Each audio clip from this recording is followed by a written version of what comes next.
जिस तरह आज ईरान के सुप्रीम लीडर आयतुल्लाह खामेनेई की शख्सियत से अमेरिका और पश्चिमी देश खौफ खाते हैं, कुछ ऐसा ही मंजर था जब सऊदी अरब के शाह फैसल का दौर था। सऊदी अरब के इतिहास का वह बादशाह जिसमें अमेरिका और इजराइल को आंख दिखाने की हिम्मत थी, जिसने फलस्तीन के मसले पर कभी किसी से समझौता नहीं किया, जिसके जहान बहादुरी और अक्लमंदी की मिसालें आज भी सऊदी अरब में दी जाती है। मैं बात कर रहा हूँ शाह फैसल बिन अब्दुल अजीज की।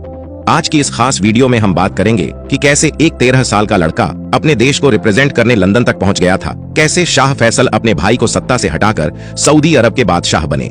शाह फैसल के वह कौन से फैसले थे जिनकी वजह से वह सऊदी अरब की आवाम के हीरो बन गए थे, और फिर 1973 में ऐसा क्या हुआ था जिसकी वजह से शाही महल में ही उनके ही भतीजे ने शाह फैसला की हत्या कर दी थी। सब जानेंगे आज की इस खास वीडियो में, बस वीडियो को आखिर तक जरूर देखना। वीडियो में आगे बढ़ने से पहले अगर आपको वीडियो पसंद आती हो तो वीडियो को लाइक और चैनल को सब्सक्राइब जरूर कर दें। तो चलिए शुरू करते हैं वीडियो। शाह फैसल का जन्म 14 अप्रैल 1906 को रियाद में हुआ था।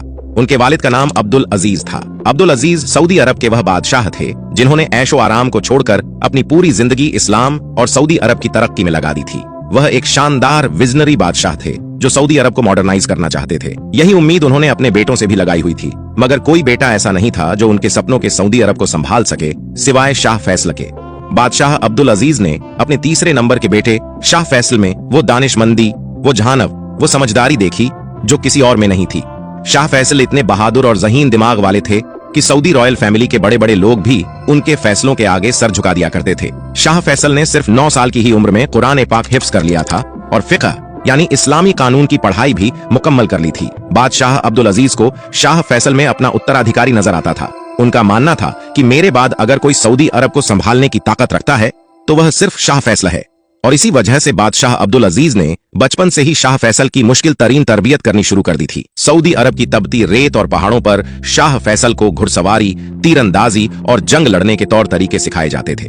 शाह फैसल की जहानत का अंदाजा आप इस बात से लगा लीजिए कि एक बार 1909 में ब्रिटिश हुकूमत ने बादशाह अब्दुल अजीज को इंग्लैंड आने का न्योता दिया, मगर किसी वजहों से वह जा नहीं पाए। बादशाह ने अपने बड़े बेटे शाह तुर्की को इंग्लैंड भेजने का फैसला किया, मगर उन्हीं दिनों स्पेनिश फ्लू से उनकी मौत हो गई। अब बादशाह अब्दुल अजीज की नजरें अपने 13 साल के बेटे शाह फैसल पर जा थमी। 13 साल के बच्चे शाह फैसल को सऊदी अरब का विदेश मंत्री यानी फॉरेन मिनिस्टर बनाकर लंदन भेज दिया गया। लंदन में शाह फैसल 5 महीनों तक रहे। इस दौरान ब्रिटिश सरकार भी हैरत में पड़ गई कि एक 13 साल का बच्चा इतना अक्लमंद, इतना समझदार कैसे हो सकता है। फर्राटेदार इंग्लिश में बात करना, अपनी डिप्लोमेटिक बातों से अंग्रेजों को हैरान कर देना, अपने देश और दीन इस्लाम को अंग्रेज के सामने रिप्रेजेंट करने के तरीकों को देख ब्रिटिश सरकार भी शाह फैसल की जहानत का लोहा मान चुकी थी।